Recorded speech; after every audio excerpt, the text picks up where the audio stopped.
시청자 여러분 안녕하십니까? 10월 16일 굿모닝 YTN 1부 시작합니다. 먼저 주요 뉴스 보고 오겠습니다. 이스라엘이 팔레스타인 가자지구 주민들에게 또 대피하라고 경고하고 나서면서 지상전이 임박했다는 관측이 나옵니다. 지상전에 곧 수만 명이 투입될 것으로 전해지는 등 긴장감이 더욱 고조되고 있습니다. 미국은 동지중해 두 번째 항공모함 전단을 파견하는 등 확전 방지에 총력을 기울이고 있습니다. 이란은 이스라엘이 군사작전을 멈추지 않는다면 상황이 통제 불능이 될 거라며 개입 가능성을 경고했습니다. 국민의힘이 난상 토론 끝에 김기현 대표를 중심으로 당 쇄신안을 마련하기로 했습니다. 김 대표는 총선 승리에 정치 생명을 걸겠다며 배수진을 쳤습니다. 단식 이후 회복 치료에 전념해왔던 더불어민주당 이재명 대표가 이르면 이번 주에 당무에 복귀할 걸로 보입니다. 구속영장 기각과 강서구청장 선거 압승으로 당의 중심이 이 대표로 옮겨간 가운데 비명계 포용 여부에 관심이 집중되고 있습니다. 공기업인 주택도시보증공사 허그의 임직원들이 1억 5천만 원이 넘는 출장비를 부당하게 타는 것으로 드러났습니다. 가장 많은 출장비를 받아 챙겼던 고위 간부는 솜방망이 징계를 받고 지금도 같은 직책으로 근무하고 있는 것으로 파악됐습니다. 밤사이 기온이 크게 떨어져 오늘 서울의 아침 기온이 9도, 내일은 8도까지 떨어지는 등 쌀쌀하겠습니다. 한낮에는 20도 안팎까지 기온이 오르면서 일교차가 커 건강관리에 주의가 필요합니다.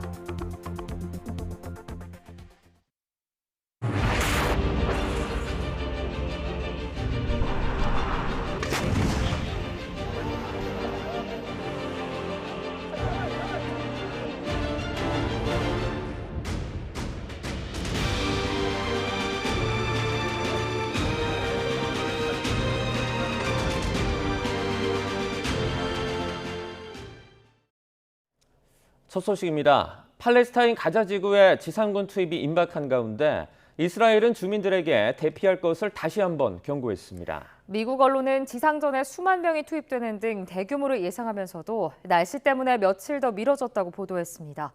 김선희 기자입니다. 밤낮으로 폭발이 이어지고 있는 가자지구. 지상군 투입을 앞두고 긴장감은 더 높아졌습니다. 국경 부근에는 여전히 이스라엘 탱크들이 공격 명령을 기다리고 있습니다. 이스라엘군은 이번 작전으로 하마스를 가자지구에서 괴멸시킬 것이라고 강조했습니다. הבלתי נתפסים האלה בשבת יזכה גם לראות את הניצחון הגדול של צה"ל ושל מדינת ישראל על החמאס. 주민들에게 한 차례 대피 통보를 했던 이스라엘군은 또 시한을 제시하며 남쪽으로 속히 대피할 것을 경고했습니다. 그러면서 하마스가 주민들의 이동을 막고 있다며 증거를 공개하겠다고 말했습니다. 하마스는 이스라엘군의 대피 경고에 대해 가짜 선전전이라고 맞서고 있습니다. 지난 13일부터 수십만 명의 주민이 북부에서 남쪽으로 피난길에 나섰습니다. 하지만 아직도 많은 사람이 고향을 떠나지 못하고 있습니다. لن نرحل إلى سيناء ولا أي دولة عربية كما هجرونا في 67 أخواننا في لبنان هجروهم إلى تونس وقتلوهم في تونس ونحن سنبقى هنا. 이런 가운데 뉴욕타임스는 이스라엘이 가자지구 지상전에 수만 명의 병력을 투입할 것이라고 보도했습니다. 이스라엘 병사 납치에 대응해 레바논을 침공했던 2006년 이후 최대 규모입니다. 또 공격이 늦어지는 이유에 대해 날씨가 흐려 며칠 정도 지연될 수 있다고 장교들의 말을 인용해 전했습니다. 날씨가 좋지 않으면 전투기와 헬리콥터 등이 공중 엄호를 받기 힘들다는 겁니다. 이스라엘은 게릴라전에 능한 하마스를 상대로 미로 같은 수백 마일 구간의 지하 터널에서 힘겹게 싸워야 하는 부담도 안고 있습니다. 약 3만 명으로 추정되는 하마스 대원과 민간인 구분이 어려워 대학살의 참극이 벌어질 수 있다는 우려가 나오고 있습니다. YTN 김선입니다. 이스라엘군이 북부의 국경을 맞대고 있는 레바논, 시리아와도 무력 공방을 시작했습니다. 가자지구 지상전이 초읽기에 들어간 가운데 이스라엘 북부 국경지대 제2의 전선이 열렸습니다. 이종수 기자입니다. 이스라엘군 전투기가 레바논 안에 있는 헤즈볼라 군사시설을 공격하고 있습니다. 레바논에 거점을 둔 무장정파 헤즈볼라가 이스라엘군 초소에 로켓포 공격을 퍼부었고 이스라엘군도 포격으로 반격했습니다. בשעה האחרונה בוצע ירי מלבנון לעבר היישוב שתולה. ישנם הרוג וכמה נפגעים בקרב אזרחינו.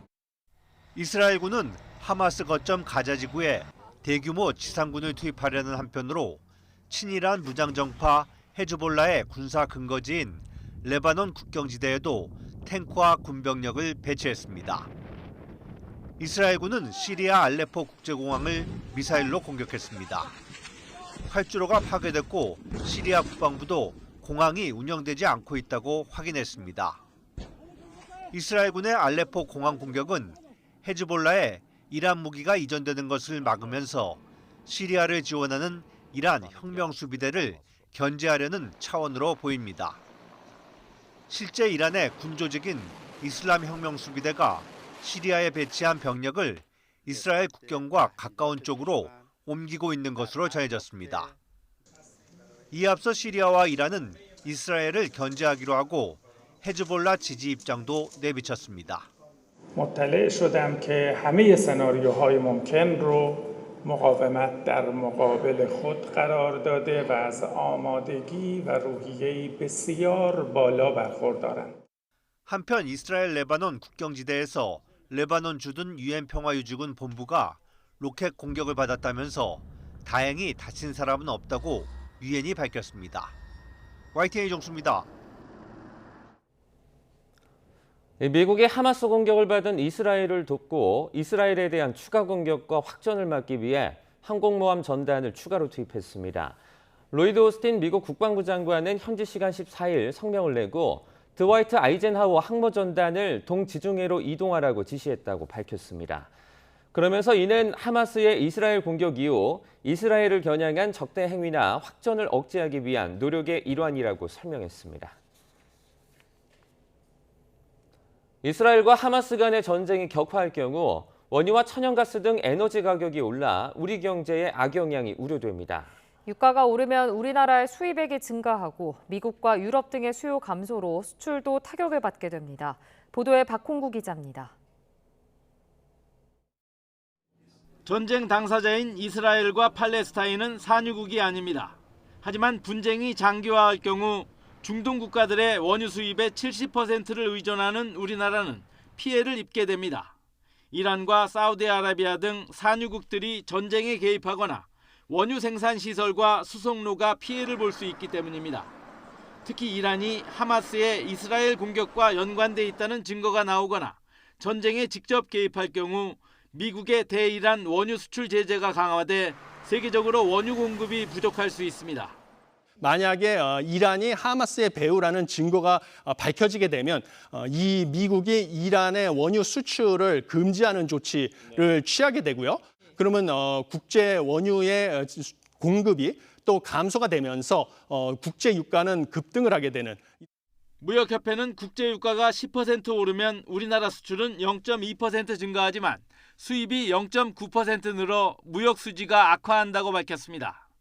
또 원유와 천연가스 등 에너지 가격이 10% 오르면 국내 기업의 생산 비용이 0.67% 상승해 물가 상승 압력으로 작용하고 미국, 유럽 등 주요국 수입이 감소할 것으로 예상했습니다. 유가 상승으로 글로벌 인플레이션이 심화될 경우에는 세계 경기 둔화로 이어지고 그게 결국에는 해외 국가들의 수입 수요 감소로 이어져서 우리 수출에도 악영향을 미칠 수 있을 거라고 보입니다. 우리나라 수출에서 이스라엘과 팔레스타인이 차지하는 비중은 각각 0.37%, 0.01%로 미미한 수준입니다. 수입 비중은 더 낮아 이스라엘에 대해 0.27%를 의존하고 있습니다.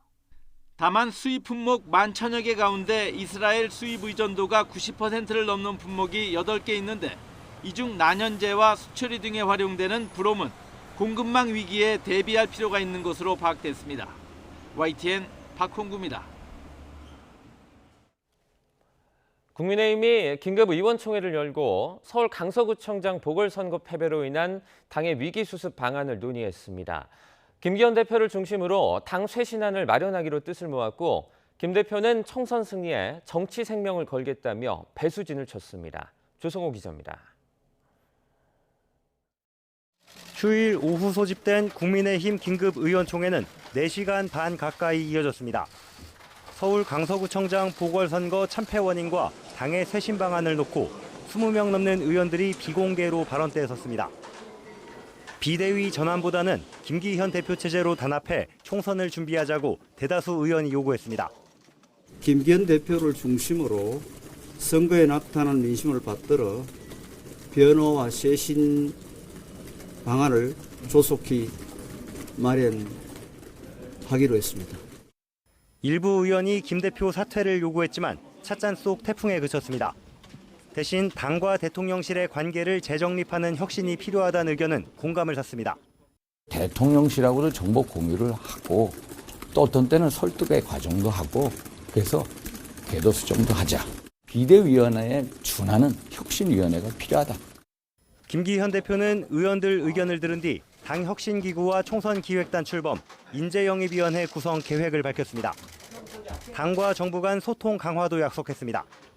당과 정부의 소통을 강화하고 국민의 목소리를 가감없이 전달하겠다고 말씀하셨습니다.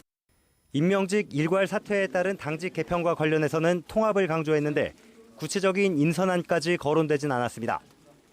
이와 관련해 김 대표는 의총을 마친 뒤 기자들과 만나 통합형 그리고 수도권과 충청권 출신을 전진 배치하는 형태가 될 거라고 말했습니다. 이른바 친윤 영남 1세계 지도부를 탈피하는 게 당직 개편의 핵심이란 취지로 해석됩니다. 선거 공약 등 당의 정책 전반을 책임질 정책위 의장으로는 수도권 3선인 유승민계, 유이동 의원이 내정된 거로 알려졌습니다. 내년 총선에 공천 실무를 총괄할 사무총장엔 직전에 정책위 의장을 맡았던 경남 지역 3선인 박대출 의원이 거론됩니다. 김 대표는 마무리 발언에서 총선 승리에 정치 생명을 걸겠다는 각오를 밝히면서 당이 단합해서 하나로 가야 한다고 거듭 당부한 걸로 전해졌습니다. YTN 조성호입니다. 윤석열 대통령도 상황 심각성을 인지하고 고심에 들어간 것으로 전해졌습니다.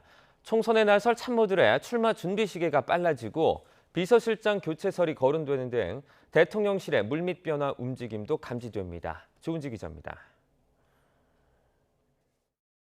서울 강서구청장 보궐선거 패배 이후 윤석열 대통령이 내놓은 유일한 주문은 차분한 변화였습니다. 무게중심은 차분함 대신 변화와 쇄신에 찍혀 있다는 게 용산의 공통된 목소리입니다. 집권 여당 국민의힘의 수습을 맡긴 모양새지만 투트랙으로 대통령실에서도 총선 채비가 시작됐습니다. 내년 총선에 나설 참모들은 다음 달 7일 국회 운영위원회 국정감사가 끝나고 10일자로 퇴직한다는 큰 그림이 잡힌 걸로 전해졌습니다. 정리 시점이 한두 달 가까이 빨라지는 겁니다. 정치인 출신인 강승규 시민사회 수석과 김은혜 홍보수석을 비롯해 강명구, 주진우, 전희경 비서관 등이 이때를 전후해 대거 용산을 떠날 걸로 보입니다. 자리마다 본인 후임자를 직접 추천하라는 주문도 했다는데 다만 인사검증과 인수인계 등 후속 절차가 있어 보직마다 시간차가 있을 거라는 관측입니다. 지난해 8월부터 잊을만 하면 반복되는 김대기 비서실장의 교체설도 또 불거졌습니다. 윤 대통령의 신뢰가 워낙 크고 관료사회 이해도가 높은 데다 무난하고 안정적으로 이끈다는 평가지만 내년 총선에 맞춰 정치인이 필요하다는 요구가 커지는 겁니다.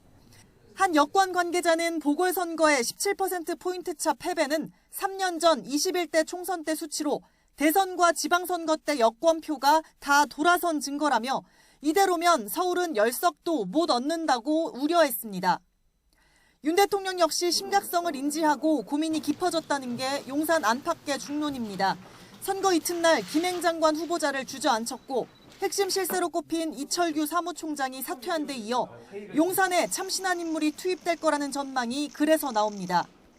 국면 전환용 인사는 안 한다는 게 윤 대통령의 굳건한 철학이지만 총선 출마자들의 교통정리와 함께 자연스러운 물갈이가 진행될 걸로 보입니다.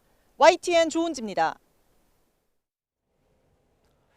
단식 이후 회복 치료에 전념해왔던 더불어민주당 이재명 대표가 이르면 이번 주에 국회에 복귀할 거란 관측이 나옵니다. 이번 주 2주차에 돌입하는 국회 국정감사에서 여야는 이 대표 수사와 전 정부 의혹 등을 놓고 격돌할 것으로 보입니다. 손효정 기자입니다. 민주당 이재명 대표가 퇴원 뒤 자택에서 단식 회복 치료를 받은 지 일주일째. 이르면 이번 주 당무에 복귀할 것이란 전망이 나오고 있습니다. 이 대표도 복귀 의지가 강한 것으로 전해졌는데 변수는 건강 상태입니다. 국정감사 이후 총선까지 고강도 당무가 줄줄이 예고된 상황에서 충분히 몸 상태가 회복돼야 복귀 시점을 가늠할 수 있다는 겁니다. 체력이 회복되시면 가급적 빨리 복귀하겠다는 게 대표님의 의지입니다. 기대했던 것보다는 체력 회복이 좀 더디고 있습니다. 구속영장 기각과 강서구청장 선거 압승으로 당의 중심은 이 대표로 옮겨간 가운데 복귀 이후 비명계 포용 여부에 이목이 쏠리고 있습니다.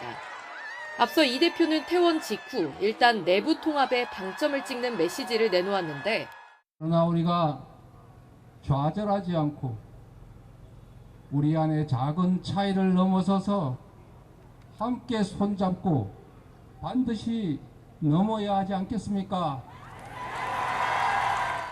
이른바 가결 5인에 대한 당원들의 징계 요구에도 이 대표가 직접 징계를 지시할 가능성은 현재로선 크지 않습니다.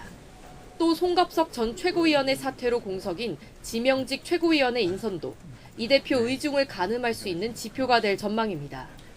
이런 가운데 지난주 강서구청장 보궐선거로 상대적으로 주목도가 떨어졌던 국회 국정감사는 2주차를 맞아 여야의 주도권 다툼이 격렬해질 것으로 보입니다. 법사위의 서울중앙지검, 수원지검 대상 국정감사에서 이 대표 수사를 놓고 여야 격전이 예상되고 행안위 경기도 국감에선 이재명 지사 시절 법인카드 유용 의혹 등이 다뤄질 전망입니다. 이 밖에 권익위원회 국감에서는 전현희 전 위원장에 대한 표적 감사 논란이, 국토위에선 문재인 정부 부동산 통계 조작 의혹이 도마 위에 오를 예정입니다. YTN 손효정입니다. 대법원장 장기 공백 상황에 대한 대응 방안을 논의할 대법관 회의가 오늘 오후 2시에 열립니다. 대법원 법원행정처 관계자는 이번 대법관 회의에서는 지난달 25일에 이어 대법원장 권한 대행의 권한 범위에 관한 논의가 계속될 예정이라고 밝혔습니다. 특히 대법원 전원 합의체 심리 여부와 내년 1월에 퇴임하는 안철상, 민효숙 두 대법관의 후임 인사 제청과 관련한 사전 절차 개시 검토 등이 주로 논의될 것으로 보입니다. 지하주차장 붕괴와 주거동 콘크리트 강도 부족으로 전면 재시공되는 인천 검단 신도시 LH 아파트가 이미 3년 전에 지하주차장 붕괴 위험을 경고받은 것으로 드러났습니다. 국회 국토교통위원회 소속 더불어민주당 허종식 의원이 국토안전관리원에서 받은 자료를 보면 관리원은 지난 2020년 9월 해당 아파트에 대한 설계 안전 검토 보고서를 LH에 보내 지하 주차장이 슬라브 콘크리트 타설과 작업 도중 무너질 위험이 있다고 지적했습니다. 또 무량판 구조 시공 절차 수립과 안전성 검토 확인이 필요하다고 명시했습니다. 이에 대해 LH는 강관 지지대 설치 위치를 추가 반영했으며 시공 단계 설치 위치에 따른 구조 검토를 실시했다는 내용의 조치 결과서를 보냈습니다. 인천 검단 아파트 준공 과정에서 설계가 제대로 됐는지 또 제대로 된 자재가 납품됐는지 미리 확인했다면 아찔한 붕괴 사고는 막을 수 있었습니다. LH는 연 1회 이상 공사 현장 전반에 대한 품질 관리 계획이 적절하게 이뤄지고 있는지 점검해야 하지만 이런 관리를 전혀 하지 않은 것으로 드러났습니다. 윤혜리 기자의 보도입니다. LH 발주로 현재 공사가 진행 중인 아파트 단지 목록입니다. 공사 현장에서 전반적인 품질 관리 적절성 검사가 제대로 이뤄지고 있는지를 한눈에 확인할 수 있습니다. 지난 4월 지하주차장에 붕괴한 인천 검단 아파트 단지의 경우 이런 품질 관리 적절성 여부를 확인하지 않았다고 나와 있습니다. 건설기술진흥법 시행규칙 52조를 보면 발주처는 품질 관리 적절성 확인을 매년 1회 이상 준공 2달 전까지 실시해야 합니다. 시공사가 품질관리 계획을 수립하면 발주처는 이 계획에 따라 공사가 적절하게 이뤄지고 있는지 관리, 감독할 책임이 있는 겁니다. 하지만 LH는 인천 검단 아파트를 포함해 무량판 구조 지하주차장에서 철근이 빠진 준공전 아파트 단지 6곳 가운데 무려 5곳에 대해 이런 점검을 전혀 하지 않은 것으로 나타났습니다. 이미 준공된 단지에 대해선 점검이 이뤄졌는지 확인할 수 있는 자료조차 남아있지 않았습니다. 문제는 이뿐만이 아닙니다. 품질관리 계획 점검 대상인 전국 공사 현장 123곳 가운데 71곳에서 점검 자체가 아예 이루어지지 않고 있는 것으로 파악됐습니다.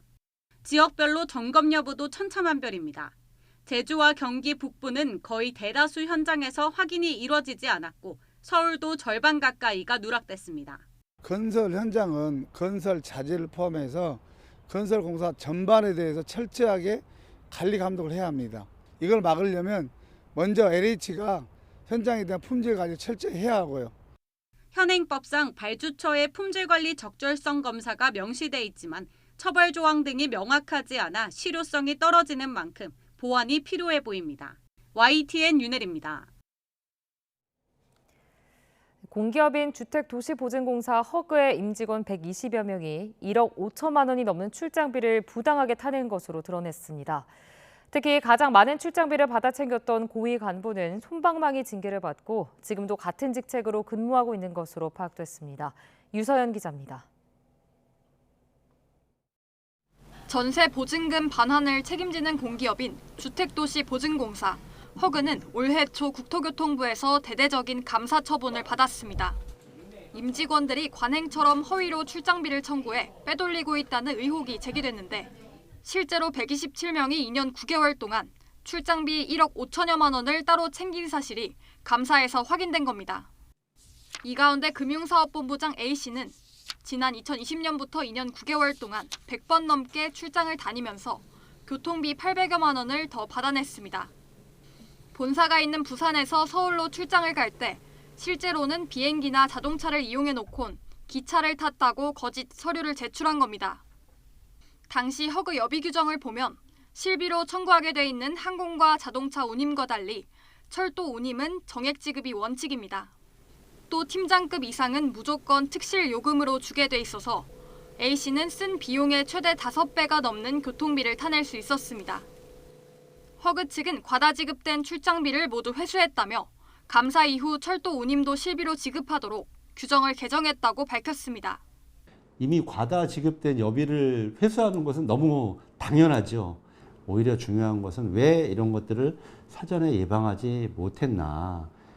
다만 감사는 팀장급 이상에 대해서만 진행돼 출장비를 부정하게 받은 직원이 더 있을 수 있다는 지적도 나옵니다. 더구나 127명 가운데 징계 처분에 이른 직원은 4명뿐이고 그마저도 경징계에 해당하는 경고 수준의 계고였습니다. 특히 부당하게 수령한 출장비가 가장 많은 본부장 A씨는 지금도 같은 직위를 유지하고 있는 것으로 파악됐습니다. YTN 유서연입니다. 위급 환자가 도착하는 곳, 병원 응급실입니다. 응급실은 중요한 원칙이 있는데 위급한 순서에 따라 진료를 본다는 건데요. 하지만 현장에서 이런 원칙을 지키기란 쉽지 않아 보입니다. 지난 추석 연휴 강원적 응급실에서 발생한 사건을 시청자 제보에 따라 홍성욱 기자가 취재했습니다. 속옷 차림 남성이 병원 응급실에 실려옵니다. 사우나에서 의식을 잃은 환자. 당직 의사는 상태를 확인하고 CT 촬영 등 지시를 내렸습니다. 그 사이 심정지 환자가 응급실에 실려오고 의료진은 비상에 걸립니다. 멎은 심장을 다시 뛰게 응급조치를 한 시간은 10분. 하지만 먼저 도착한 사우나 환자 보호자가 자신의 가족을 방치했다며 항의하기 시작합니다. 다른 환자를 진료할 수 없을 정도로 고성이 오가고 경찰까지 출동했지만 상황은 달라지지 않았습니다. 여보세요? 당신이 15분 동안 방치했지, 우리 오빠. 우리 오빠 방치했잖아. 그럼 뭘 했는데?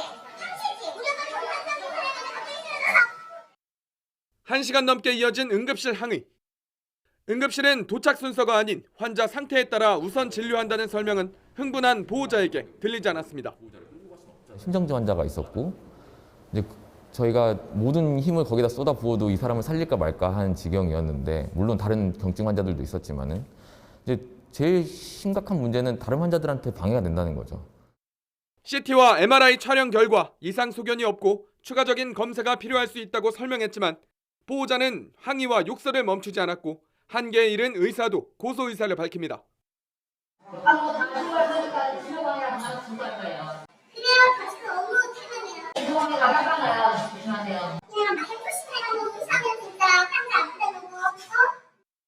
해마다 반복되는 응급실 난동. 지난해 부산에서는 60대 남성이 아내를 빨리 치료해주지 않아 화가 난다며 응급실에 불을 지르기도 했습니다. 물리적 폭행 외에도 응급실 의료진에게 심리적 강박을 주는 것 역시 의료방해 행위로 규정하는 법안이 발의된 상황. 하지만 의료진은 무엇보다 중요한 건 환자와 보호자의 의식 개선이라고 입을 모읍니다. 내 가족이, 내 친척이 아니면 내가 그렇게 심정지 상황에 오게 되었을 때 그러면 제가 다른 환자 보고 있으면은 그게 옳다고 생각하시진 않을 거잖아요. 그러니까 내 상황으로 역지사지의 개념으로 응급실의 현장을 좀 지켜봐 주셨으면 하는 바람이 있습니다. 네. YTN 홍서욱입니다. 그룹 G.O.D 출신 가수 김태우 씨를 사설 구급차로 행사장까지 태워준 운전기사가 실형을 선고받았습니다. 인천지방법원은 응급의료법 위반과 무면허 운전 혐의로 기소된 40대 남성 A씨에게 징역 1년 6개월과 벌금 200만 원을 선고했습니다. 재판부는 당시 A씨가 무면허 상태였다며 음주운전 전과도 있는 점 등을 고려할 때 엄중한 처벌이 필요하다고 양형 이유를 설명했습니다. A씨는 지난 2018년 3월 경기 고양시 일산 서구에서 서울 성동구 행사장까지 김 씨를 사설 구급차에 태워 데려다주고 30만 원을 받은 혐의로 재판에 넘겨졌습니다.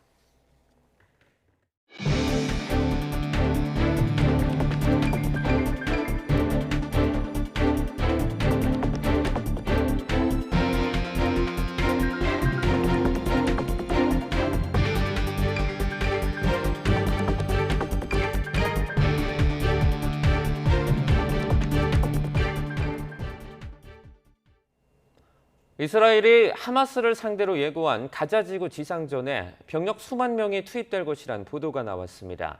뉴욕타임스는 현지 시간 14일 복수의 이스라엘군 장교들의 발언을 인용해 하마스 지도부를 제거하는 것이 목표인 이번 지상전에 군인 수만 명이 투입될 것이라고 전했습니다. 그러면서 이번 군사작전은 이는 레바논을 침공했던 2006년 이후 최대 규모가 될 것으로 예상했습니다. 뉴욕타임스는 이 군사작전은 이번 주말에 계획돼 있었지만 날씨가 흐려 공중 엄호를 받기 어려워 지연된 것으로 알려졌다고 전했습니다. 이스라엘의 가자지구 지상전 투입이 초읽기에 들어간 가운데 사전 작업으로 하마스 무장조직 지휘부와 군사 관련 시설을 파괴하기 위한 전투가 곳곳에서 벌어졌습니다. 도로에는 그저 남쪽으로 향하는 피난민들의 고된 행렬이 길게 이어졌습니다. 황보현 기자입니다.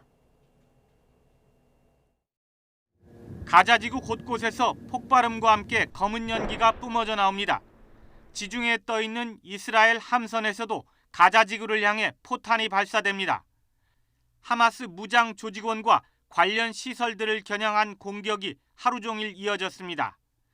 이스라엘 군은 남부 키부츠 민간인 살해 공격의 책임자인 하마스 사령관을 사살했으며 하마스 작전지휘센터, 미사일 발사대 등 100여 곳의 군사 관련 시설을 파괴했다고 밝혔습니다.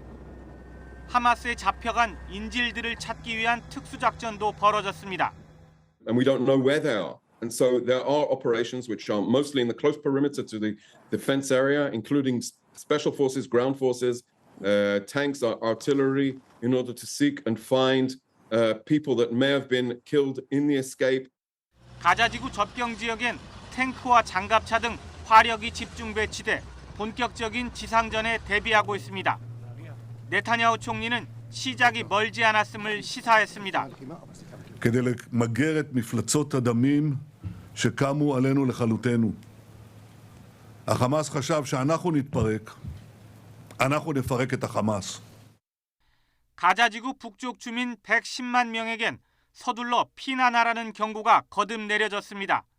도로는 무작정 남쪽으로 향하는 차들로 가득합니다.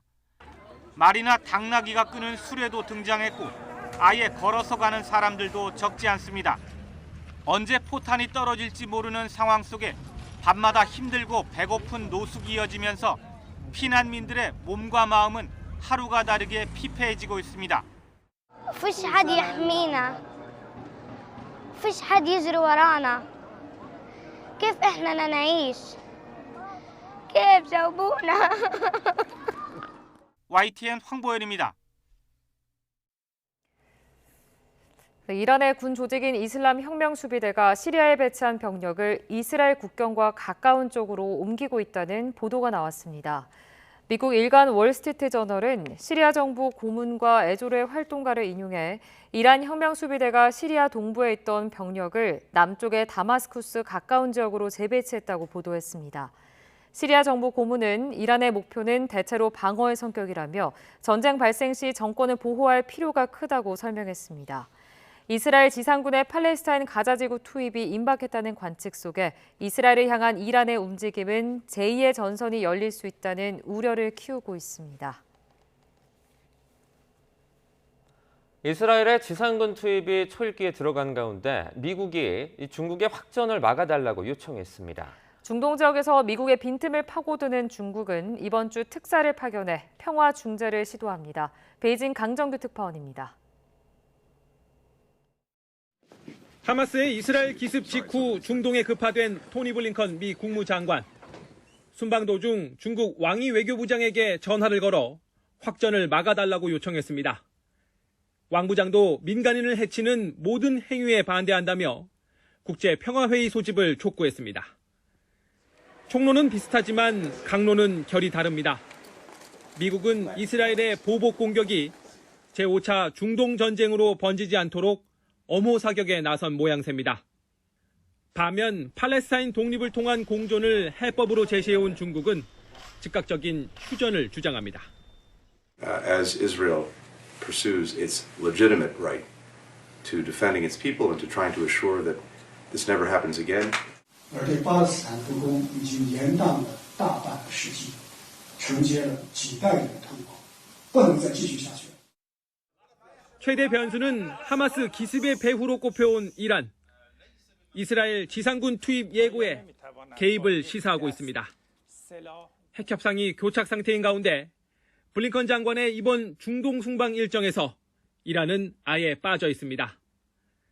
반면 중국은 2018년 미국의 이란 제재가 복원되자 틈새를 파고들어 경제 협력을 확대해왔습니다.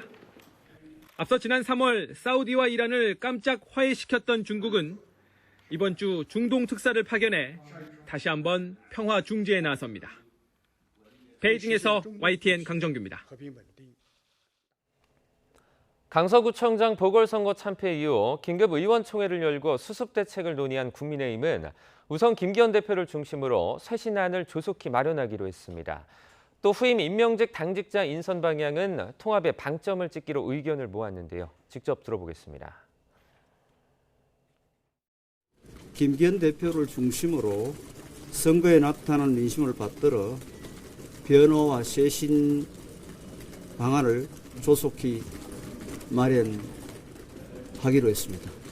당의 혁신기구와 총선기획단을 출범을 시키겠다고 말씀하시고 당직 개편과 관련해서는 통합형 당직 개편을 하겠다고 말씀을 하셨고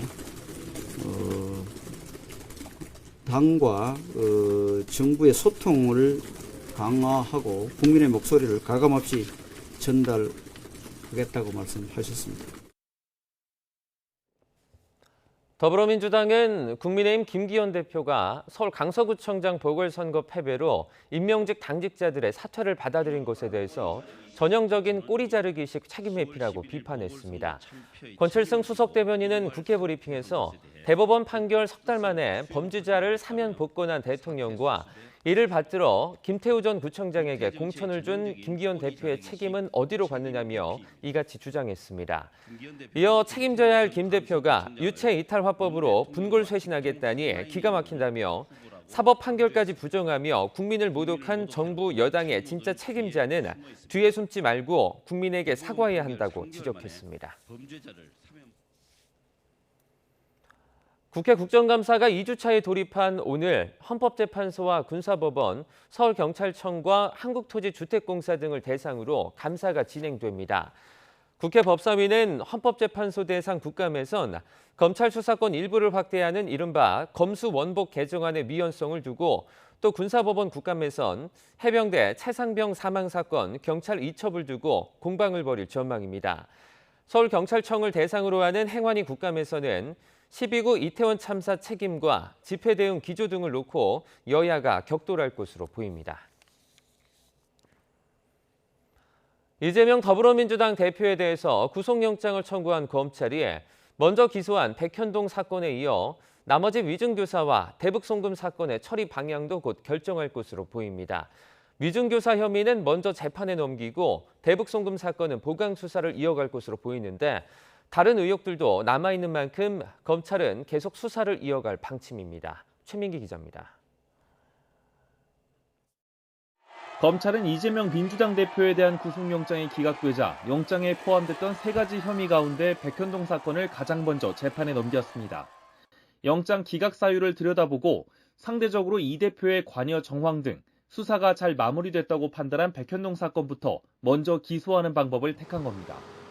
법원에는 앞서 재판에 넘긴 대장동, 위례 개발 비리 의혹과 병합해달라고 요청했는데 백현동 사건이 대장동 사건과 기본 구조가 비슷하고 피의자 등 주요 인물들이 같다는 판단 때문입니다. 법원이 사건 병합을 결정하면 재판 규모가 커지면서 심리도 더 길어질 것으로 전망됩니다.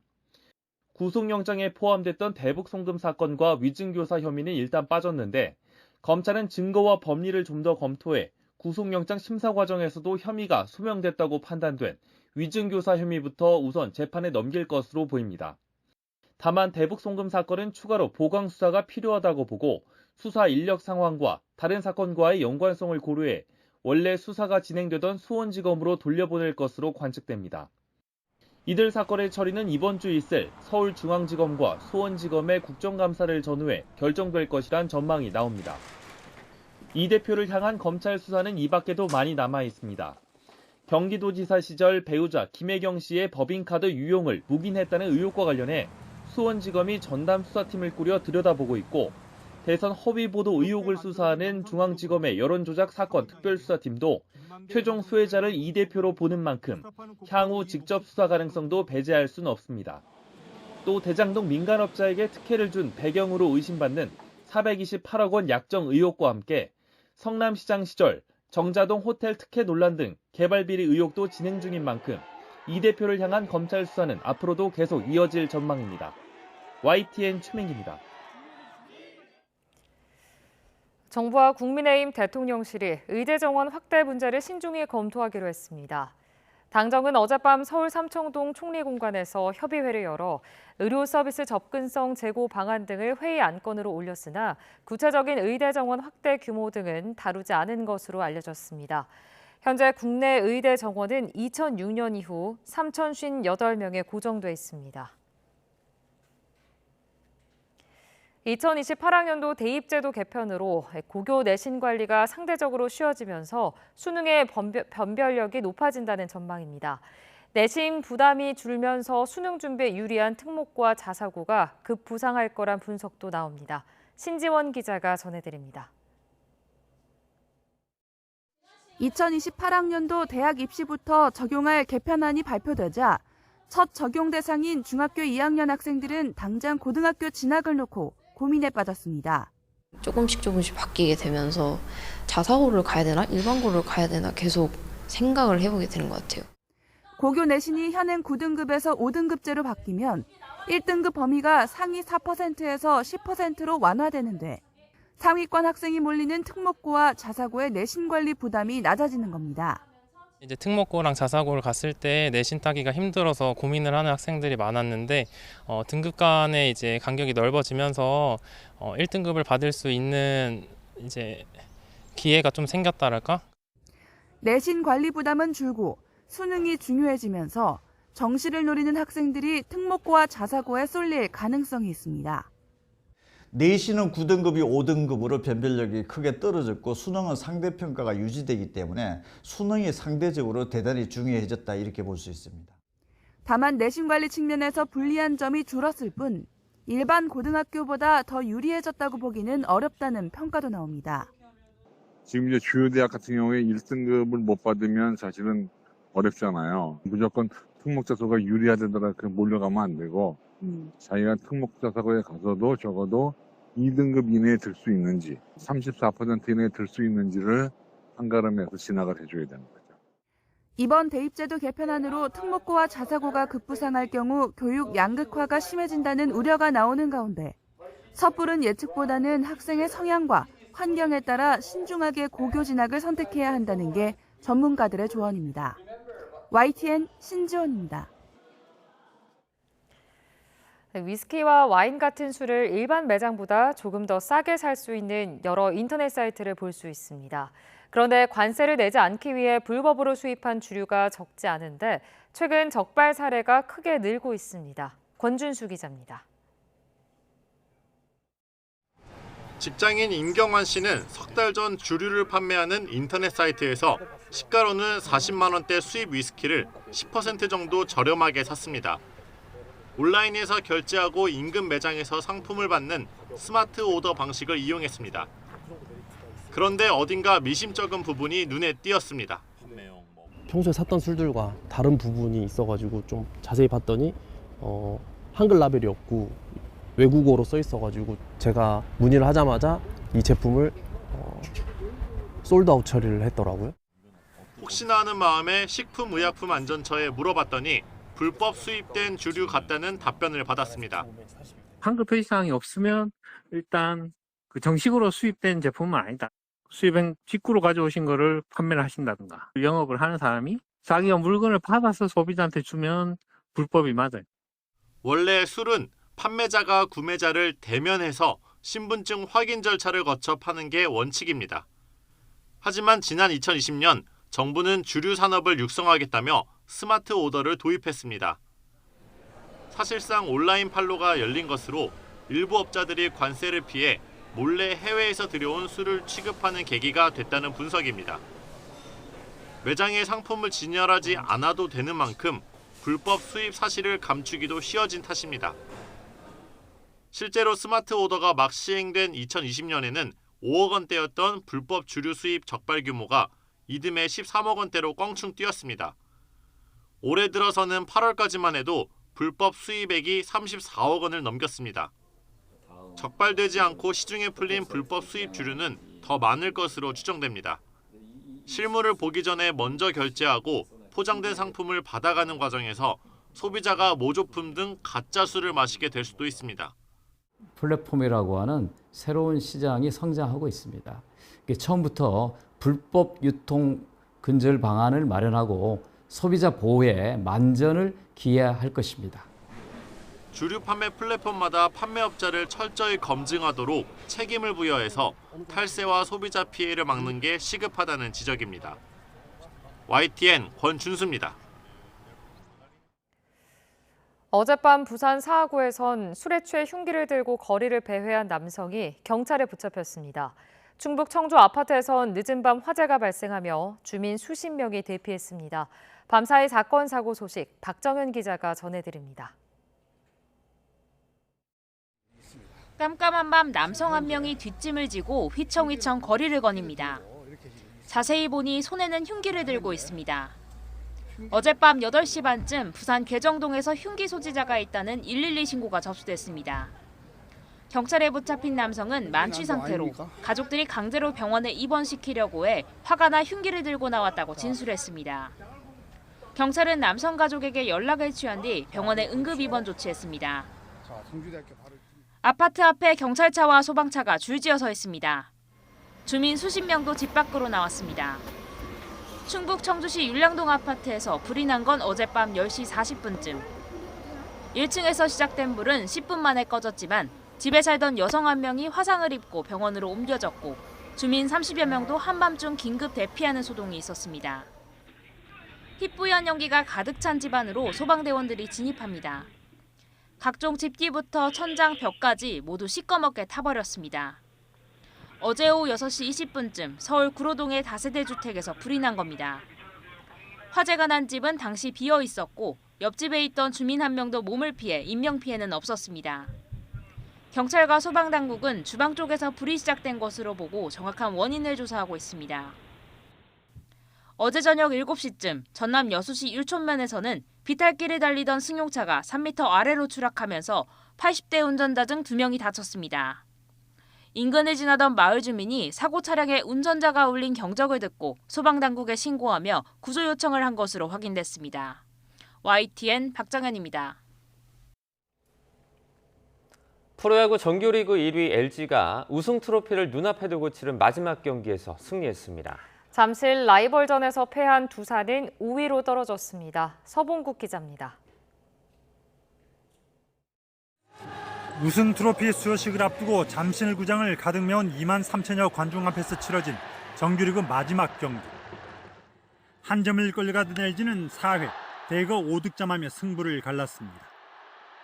투아웃 만루에서 벤치는 대타 문성주를 투입했고 문성주의 타구는 두산 중견수 정수빈의 글러브를 맞고 떨어져 주자 3명이 모두 홈인했습니다.